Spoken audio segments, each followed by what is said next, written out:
咁李小太呢，我之前喺國貿嗰邊呢都食過一次㗎。不過嗰陣時呢，佢就主打一啲肉類嘅串燒啊。咁佢而家呢就增加咗好多嘅海鮮啦。咁我哋而家就睇下呢度有啲咩食啦。今日我就帶大家去李小太嘅萬象城分店。其實喺羅湖口岸又或者係蓮塘口岸過嚟搭地鐵呢，一樣都係咁方便。咁大家只需要搭地鐵嘅1號、2號或者5號線，喺大劇院站落車，一出 F 出口就直接向右轉，再跟住呢條街一直向前行。咁行到街口就會見到萬象城噶啦。不過大家就唔使入商場裏面，直接望向右手邊就會見到李小太個招牌噶啦。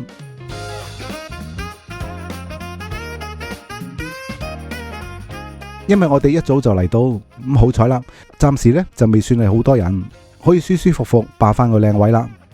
唔單止係門口呢度，原來入面嘅空間仲好大好闊朗。咁呢度嘅裝修係走一個好窩嘅風格啦，完全呢係想象到夜晚一坐滿人嗰陣，成個場呢一定係熱鬧到爆，超有煙火氣。而正正對住個大門口嘅就係個海鮮池，咁一望過去就會見到好多生猛嘅海鮮啦喺度游嚟游去。咁聽店員講啦，呢啲海鮮呢全部都係由自家養殖場每日新鮮運過嚟，好似呢啲白蜆啦、大頭蝦啦、海蝦啦，連我哋一陣會食嘅瀨尿蝦，通通呢都係今朝早新鮮運到。重點係即點即撈啊嘛。咁喺海鮮池幅玻璃牆度，仲可以見到啲海鮮，原來除咗燒烤之外，連炒啦、蒸啦、潮式啦，甚至呢係生醃都有，連生蠔呢都有幾款唔同嘅做法。咁唔單止咁，你仲可以透過明檔廚房直擊師傅現場即烤嘅過程，咁就食得安心又放心啦。咁順帶一提啦，行到最入原來仲有3間獨立嘅包房。咁如果一班人想食得豪邁啲，但又唔想嘈到人嘅話呢，揀呢度就啱晒啦。咁搵位坐低之後，等我哋即刻睇下呢度有啲咩好食先。咁除咗平時見慣見熟嘅傳統肉類燒烤之外，呢期李小太連海鮮都玩埋，好似呢款鹽烤大瀨尿蝦、椒鹽瀨尿蝦，仲有炭烤魷魚同埋白灼鮮魷呢啲，全部呢都係我上次嚟都未見過嘅新嘢嚟嘅。咁睇翻個價錢，以食到海鮮嚟計呢，整體個價都算係幾親民嘅啦。咁不如咁啦，等我哋一陣開餐之後，再逐樣同大家再吹過啦。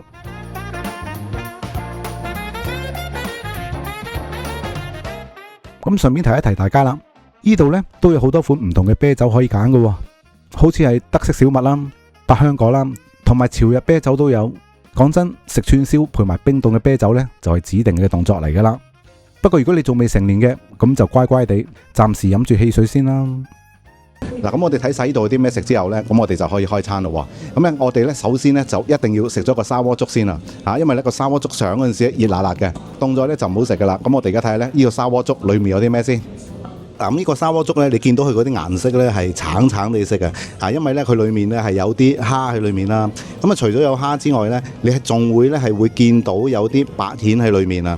咁大家呢有睇開我嗰啲潮汕片嘅都知噶啦，我食砂鍋粥呢點樣啊都要加一啲白蜆落去啊，咁啊令到呢個粥呢係會更加呢個鮮甜嘅。咁呢碗粥呢，佢嘅質地呢係結結地嘅，咁我就覺得呢，佢嘅質地呢係會有少少似呢個潮州粥嘅。嗱，咁之前呢，我啲片都有講過噶啦，因為呢，佢裏面呢係加咗啲白蜆落去啊，咁所以佢個味道出到嚟呢係會有好重嘅海味嘅。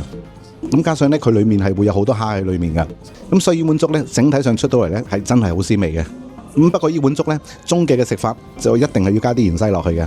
咁反而呢，嗰啲胡椒粉啊嗰啲嘢呢，我就覺得係唔需要嘅，因為呢，佢已經係好夠味噶啦。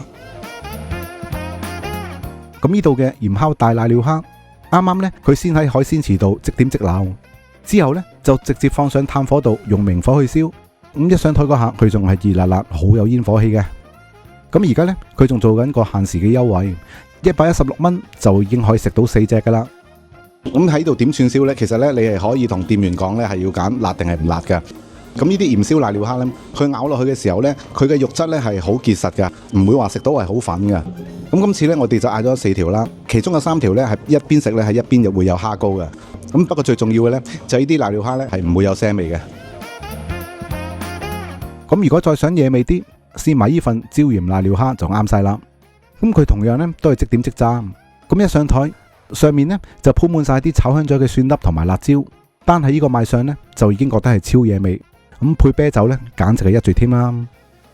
相比起頭先個鹽燒呢，呢一個叫椒鹽嘅瀨尿蝦，我就覺得呢，佢個賣相呢就會比較似避風塘多啲啊。佢本身係炸過嘅，所以食起上嚟嗰陣時呢，就會比頭先嗰個鹽燒呢係會香口好多嘅。至於佢嗰啲肉質啊，有冇蝦膏啊嗰啲嘢呢，我就唔講啦。因為咧，佢本身都應該係同頭先我哋食嗰個鹽燒咧同一批蝦嚟嘅。雖然咧佢係用一個避風塘嘅做法啦，但係佢嘅味道咧係一啲都唔辣嘅。咁呢度咧除咗係烤海鮮之外咧，咁我哋頭先喺海鮮池嗰度咧都會見到咧呢度嘅海鮮咧係會有其他嘅做法㗎。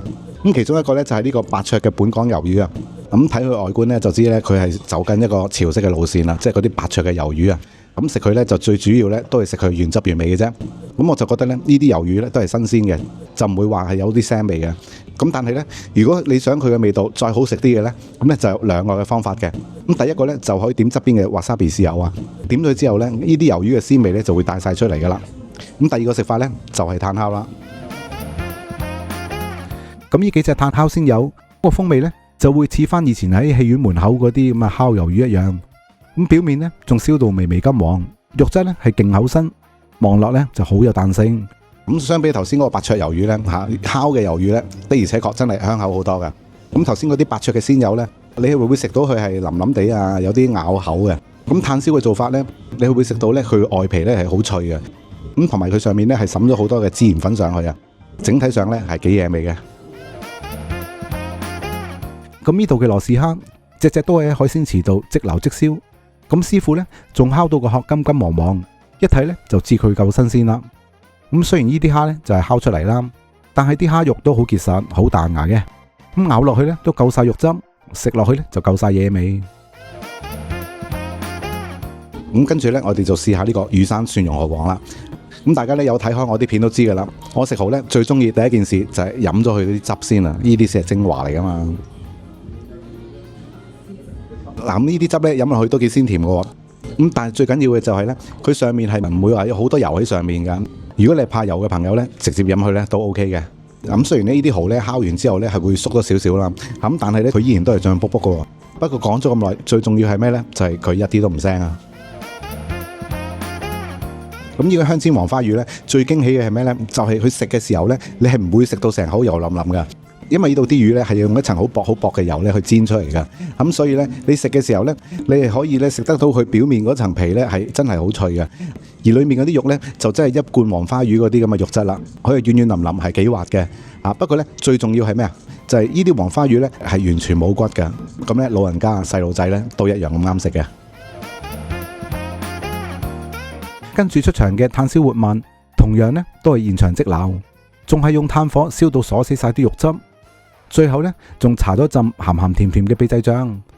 咁最正嘅係佢塊魚皮咧，係燒到好似紙咁薄，係好脆口嘅。而入面啲鰻魚肉啖啖肉得嚟咧，又夠晒爆汁。咁你唔好睇佢細細件咁，食落咧就真係勁高質嘅。咁呢隻粉絲帶子就真係誇張大，同隻手掌可以話有得揮嘅。咁裏面粒帶子咧，食落去係軟綿得嚟，仲會有少少嘅煙韌。不過最正嘅，就梗係下面啲索晒帶子嘅鮮味同蒜蓉豉汁嘅粉絲啦，精華嚟噶。咁呢串爆汁牛肉一咬落去呢，係有汁水得嚟，食落呢又唔會韌，牛味濃得嚟，再加埋啲孜然粉，就算唔點醬，齋食呢都夠晒野味噶啦。咁今餐埋單嘅價錢係640蚊，除翻開每人都係百零蚊咁上下嘅啫。咁以呢個價錢食到呢個質素嘅海鮮，其實呢真心 OK 嘅。咁加上呢度呢，就唔只有燒烤，由蒸海鮮到生醃都有齊，你想食咩做法都有。咁兼且佢嘅位置就喺正地鐵站附近，完全呢就唔掉腳嘅，就算食嘢咗都唔怕過唔切關啦。好啦，今集就嚟到呢度，多謝大家收睇，我哋下條片再食過啦，拜拜。